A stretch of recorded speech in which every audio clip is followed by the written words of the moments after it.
Today we are going to see how to use Amazon Content Distribution Network, that is the Cloudfront as a service. And there are multiple components that make up a Cloudfront to work nice and smooth. So we are going to see some of those components in detail, and we are not going to see some of them, but we are going to get awareness of those components because they are advanced level when you want to control your access, have more logging, more firewall setup. In those cases, you will need those advanced components also. For setting up a basic CloudFront, just two or three components is more than enough to get it up and running, and that's what we are going to do now. When you're talking about CDN or Content Delivery Network, this is nothing but a dispersed servers which are distributed geographically over the different places to ensure each and every customer of yours is getting the best experience. So just because your customer is half a world across, they should not have a lower latency and the website or browser should not lag too much. So to avoid that, people put up a lot of servers in different locations. If you want to have a comparative on the outer world other than Amazon, Akamai is doing a fantastic job in doing content distribution, and they have been in the market for such a long time. Even Azure has a tie-up with Akamai for doing the CDN.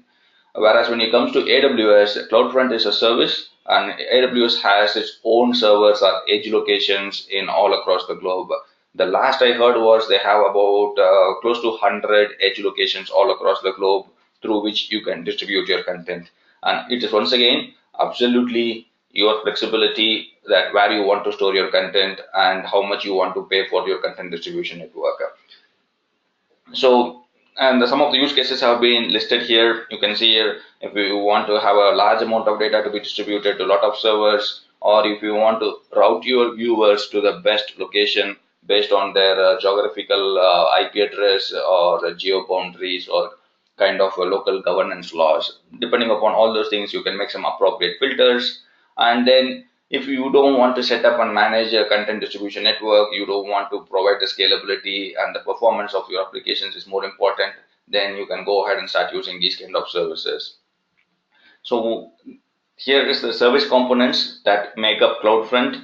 When I say distribution, think of what is the data that you are going to distribute. That is what a distribution means. It might be a static website, it might be a media file, it might be some images, it might be some music files, it could be any of them. So that when you're saying I'm going to create a distribution in CloudFront, think of it as the data that you want to distribute.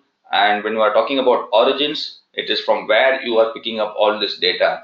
Origins can be your EC2 servers, on-premise servers, or some other third-party storage which can be reachable over an IP address, or it can be even your S3 bucket also. So all of these places can act as an origin for your distribution, and behavior is how you want your content to be viewed on the CloudFront service.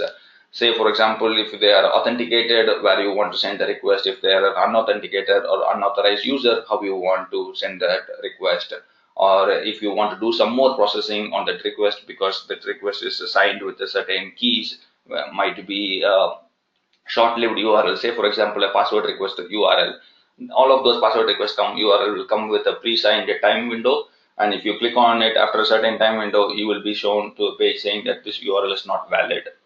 So all those behaviors you can create, and then restrictions, errors, and tags. Obviously, just as the name says, you can create multiple restrictions based on IP addresses, or you can restrict entire geography. Say, I don't want to distribute my content to North Korea or China. It is also possible.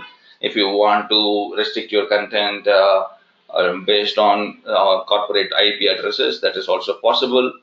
And it is also possible to set up customized error messages. Say somebody is trying to hack into your website and trying to look for content which is not there, or trying to set up some mischievous activities. You can have a customized error page to catch all those different activities and show them a default page. And then each of your content can be having its own metadata tags. This will enable you to calculate the cost associated with your CloudFront distribution. When we are talking about web application firewalls, this is quite an interesting concept which is getting very, very popular in the recent days. And this is quite advanced in nature as well, because you are going to set up a firewall for your application layer based on URL tagging, and each URL will have a subdirectory. Say, for example, my root domain slash my website slash login. So if a URL having these parameters, then I will do certain actions. Say for example, corporate network has to come from the source IP has to be only from these IP addresses. And if the source IP address is this, an authentication request has to be sent to this destination IP address. So I can set up some complex firewall rules and either accept the traffic or reject that traffic. So this is a completely new service. This is in addition to the restrictions that CloudFront provides. So you can do it in multiple ways, and the firewall or URL based restriction that I gave you is just one example. It can do a lot more than that. When you're talking about edge locations, this is the different points where your actual content resides in the map. And Amazon has recently changed the architecture of edge location so that it costs you very less money, whereas you can move large content very easily to different edge locations. I'll show you in a brief moment how that happens. The price classes, Amazon also gives you a choice of how much content, how much money you are willing to pay for distributing your content. Say I want to distribute my content only to American region because all my customers are from North America and South America, so I will distribute only to the Americas. So you pay lesser cost, or you say that I want to cover both Americas and Europe, you pay a little bit more cost for more geography, or you can say rest of the world, and I'm happy to pay as much as required to cover the entire world. So different price classes are available to choose when you're distributing your content. So little bit more in detail on each of some of those topics. Distributions, as I said, it is the entry point to your content itself, and any type of content is possible to be distributed, static, dynamic, streaming, anything is possible. And each of your content will have this unique URL. This is, as I said, this is the entry point. And when you create a CloudFront distribution, you will get a URL which is something like this: alphanumeric dot cloudfront.net. But it is not very friendly to easy to remember. Instead of mysites.com, if you give an alphanumeric like x1z2y3.cloudfront.net, no customer will come to your website.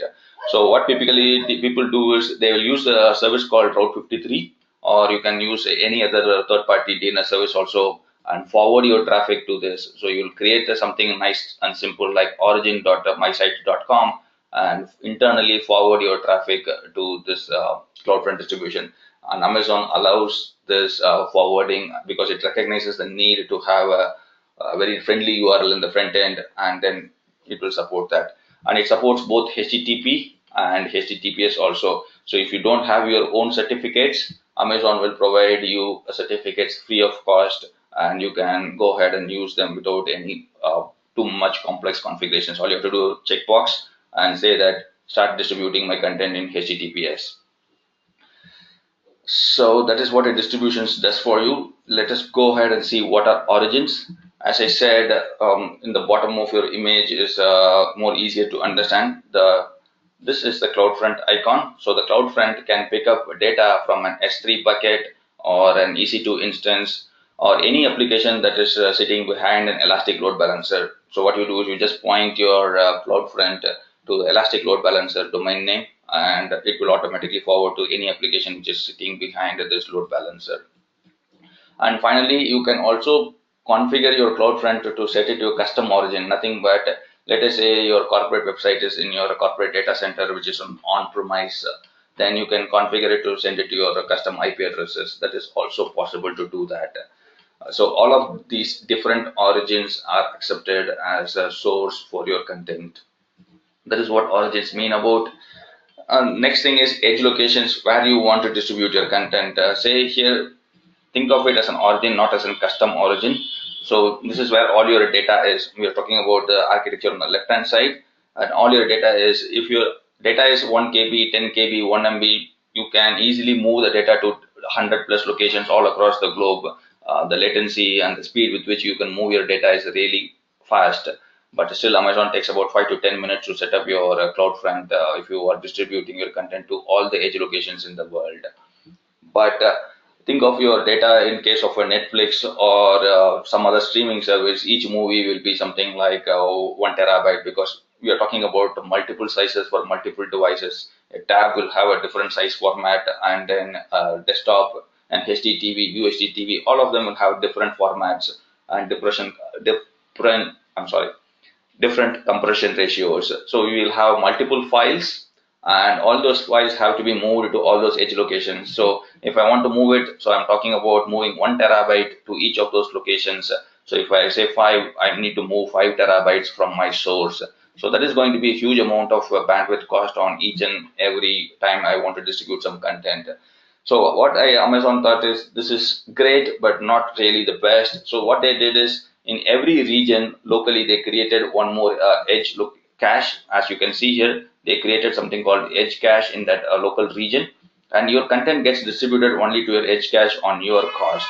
So this bandwidth is charged for you, and the bandwidth of moving this from here to here, that is the typical edge locations, is borne by Amazon, and they migrate it internally. So you don't have to worry about how fast it goes from there and how much time it will take and how much data I'm sending, how much cost is going to incur.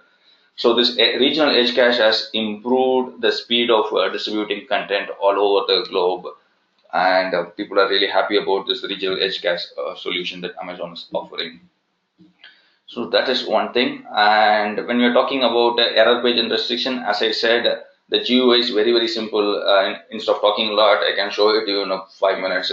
You can whitelist or blacklist which country you want to allow your content, or you can have additional charge. I mean, this is provided free of cost. You don't have to pay any additional charges for doing this whitelisting or blacklisting.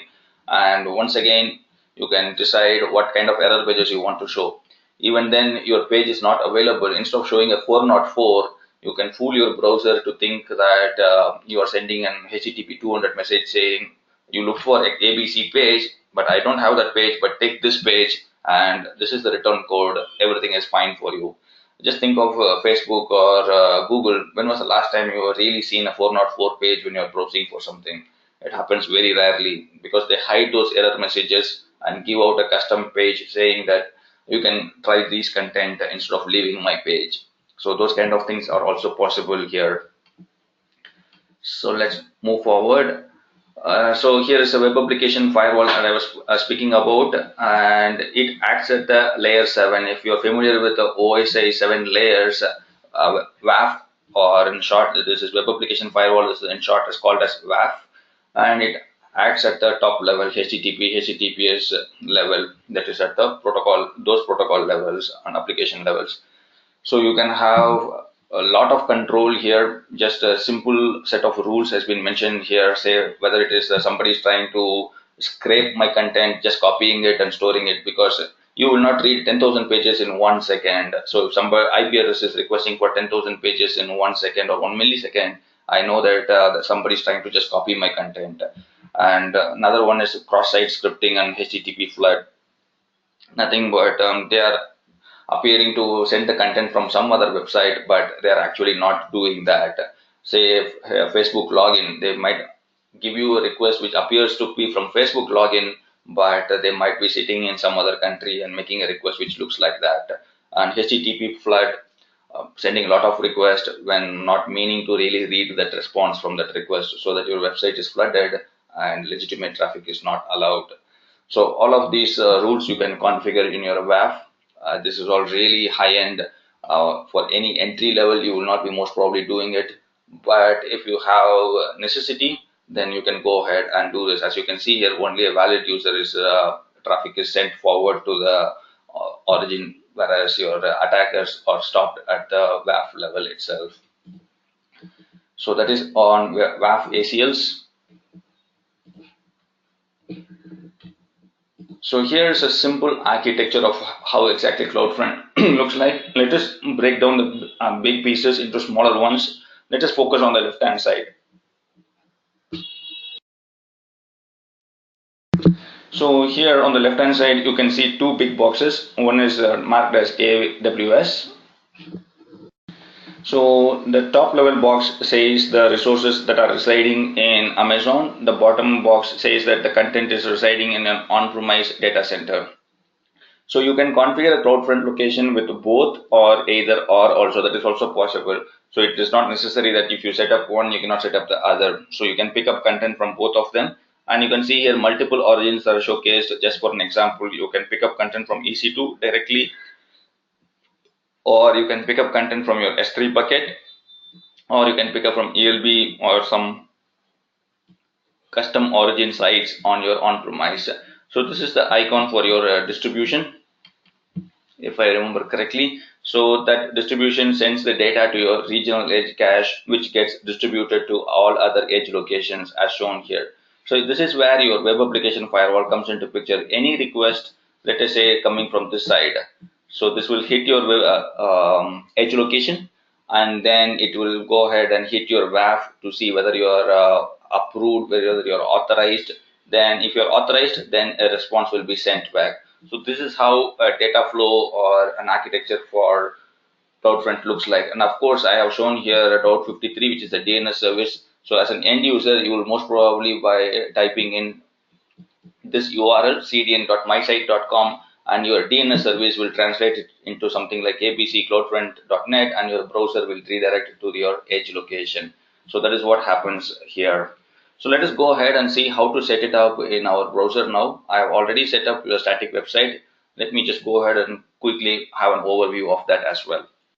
So here is a static website we have been using for some demos. So it is called a static web Valaxy demo, and I have an index.html. I have an error page also. It's a single one page website that I have set up. If I go to my properties, my static website is configured to pick up that index.html and error.html. We used this URL also to test some activities. So for this static website only, we are going to set up a CloudFront edge location distribution network. So let us go ahead and do that now. So to create our distribution, we are going to click on create distribution, and then there are two types of distributions that you need to remember very clearly. If you are going to distribute your static content, or if you are going to distribute a dynamic content, or you're going to do completely streaming content, if you have a media file that you want to stream, or if you are doing some live streaming of your mobile apps, then you have to use RTMP. Otherwise, go ahead with web. That is what the most of the common distribution networks are set up.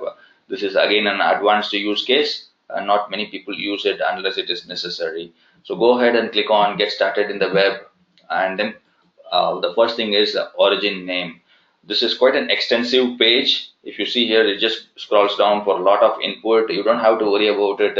Amazon recognizes that it's quite exhaustive. That's why they have given a detailed description for each and every field. If you click on this eye icon, you can have very good help content readily available for you. So what you want to keep your origin domain name as? In this case, I'm going to choose my S3 bucket, which is called as static Valaxy demo, because that is the bucket from which I want to pick up my content. So my origin path, once again, if I'm not sure what I want to do here, go ahead and click on this, and it will say that the CloudFront appends the directory name to the value, blah, blah, blah, and then you don't have to put anything. So if you want to begin with slash, go ahead and do that, and it's optional, by the way. So I want to begin at root, so I can put a dot or slash, or just leave it as it is. Because if you remember, if I go to my S3 website or S3 bucket, all my pages are in my root directory itself, so I don't have to do anything. If I have another subdirectory, say my site, then I will go ahead and enter my site and put a forward slash so that my content will be picked up from this path. So it is at root, so I don't have to do anything. Here you see here whether I want to restrict my bucket access using bucket policies or any origin access identity. No, I don't want to restrict my bucket access. Click on no. And you want to create some custom headers so that you can identify your incoming users and what responses they are sending. Go ahead and do that. But most use cases you will not customize these things. So leave this. This is default. They have already selected. And here's the interesting bit. I want to secure my website. So I'm going to say redirect every HTTP request to HTTPS. So my website will allow HTTP, but internally it will get rerouted to HTTPS only. And leave it as it is. You don't have to change that. And remember, for HTTPS, we require a certificate, but it will be shown in the below. We'll go ahead and see that in a short while. And do I want encryption? No, I don't want to do. I'm not doing any crazy encryption because I'm not choosing any of these options. It is not allowing me to do any encryption there. So do I want to cache my content? How often I want to cache my content based on my headers? Unless your page is huge and you have a lot of data that is sending and receiving between your customers, you don't want to cache your content based on headers. And how often you want to retain the content in edge location. This is the default value. This is something like this. This is the default value. I'm sorry. This is about 1 day in seconds. If you want to change it, you can go ahead and customize it and say, I want to retain my content for 10 days so that it won't pick up from my S3 bucket every day. And every 10 days, it will come to my S3 bucket and see whether the content has changed or not. And let me refresh it back. So that is how you go ahead and customize it. And do not select anything here. Also just leave smooth streaming everything as it is. And just one field I wanted to show you here is compress objects automatically. So this is going to save some cost for you, because dynamically the content from my site will be compressed and sent to your browser, and your browser is going to decompress using gzip or any http zip algorithm and show the content. So that's all it is. If you want to trigger a lambda function whenever a customer is requesting or there is a change on your origin side. So if you want to trigger a lambda, you are going to give a lambda AR number, that is some Amazon research number, but let us not do that right now.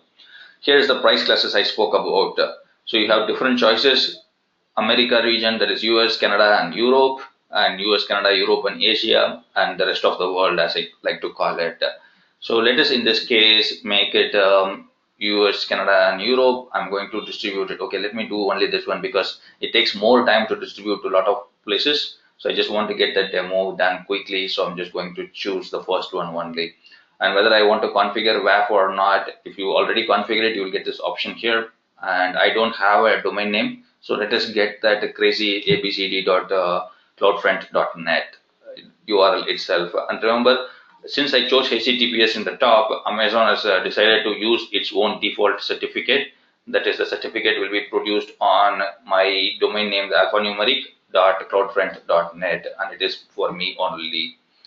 And leave it as it is HTTP. You can support all the browser variables, that is the latest browser format HTTP protocol, latest version. This is older, this is little older. If you do this, only the older browsers will be supported, and the latest browsers will not be able to see your content at all. So what is my default root object? If you can see here, it says what I should pick up, for example, index.html. So let us go ahead and type in my root object, or where my website should start. And do I want my log? Yes, I want to log, and I'm going to choose my log as a logs output, and I'm just going to choose a prefix here as well. So we have put in our log prefix, and we are allowing IPv6 also. If you want to enable cookie logging, we don't have a complex website which creates a cookie, so there is nothing to log there. So how this distribution is enabled, and that's it. We are done. Click on create distribution. So what it's going to happen is it's going to validate all the settings that we have chosen, and it is going to start distributing your content when it is available. So you can see here. So I'm just going to search for Cloudfront here so that we can filter it. No, this filter is not working. Anyway, leave that. I just wanted to focus only on one distribution, that is this one. This is the one we just now created, and it is going ahead and distributing the content to all the edge locations right now. So while the CF is going and deploying my content all across the globe in all the different edge locations, let us go ahead and set some error pages. And for doing that, let us go ahead and choose a custom error response. So whenever there is a page cannot be found, or a 404 or 403 forbidden, what I'm going to do is I'm going to say send a custom error message, and then the path is error dot, I think that has to be a / if I'm not wrong, error dot html, and then send http 200. Okay, see here, yeah, the error response page must begin with a /. So let me just go ahead and add that. So if somebody is looking for some pages which is not there, and they're looking for forbidden messages, instead what my CF is going to do is it is going to send them an error.html that I have set up, and the browser is going to think that everything is fine because we have set up a response code as 200. So we can do the same thing for, say, 404 also. So all you have to do is go here, choose 404, send a customized error message /error.html, and go ahead and do 200 OK. Click on create. So we have set up two customized error responses for our website now. So let's go ahead and quickly do some restrictions and restrict the geography particularly to visit my content. So go ahead and click on edit and then click on enable geographical restriction, and it gives you two options, whether you want to whitelist a group of countries or whether you want to blacklist a group of countries. So let me be careful here and choose the right options. So we have removed US and minor islands, and we have whitelisted the rest of the world. So anybody from US and the minor islands will not be able to view my contents now. So that is a restriction we have set up. And if I go to my Cloudfront distributions, it will trigger another distribution for me now. So this new change will get propagated in another 10 to 15 minutes. And after that, people in that continent will not be able to access my content. So now that my distribution has completed or close to complete, I'm just going to try this URL now. And you can see here my pages are getting loaded from my Cloudfront distribution location. And you can see this URL. If I open the image as well, it will be served from my Cloudfront location. And you can also notice that it is a secure website.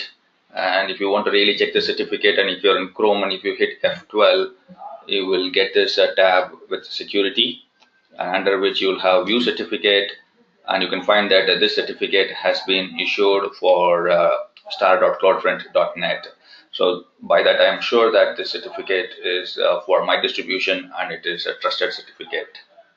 So that is how you set up Cloudfront from an origin as S3, and you restrict pages to certain countries, and then you also configure HTTPS with Amazon provided certificates. If you have any questions, go ahead and ask them. I'll try to help you with that.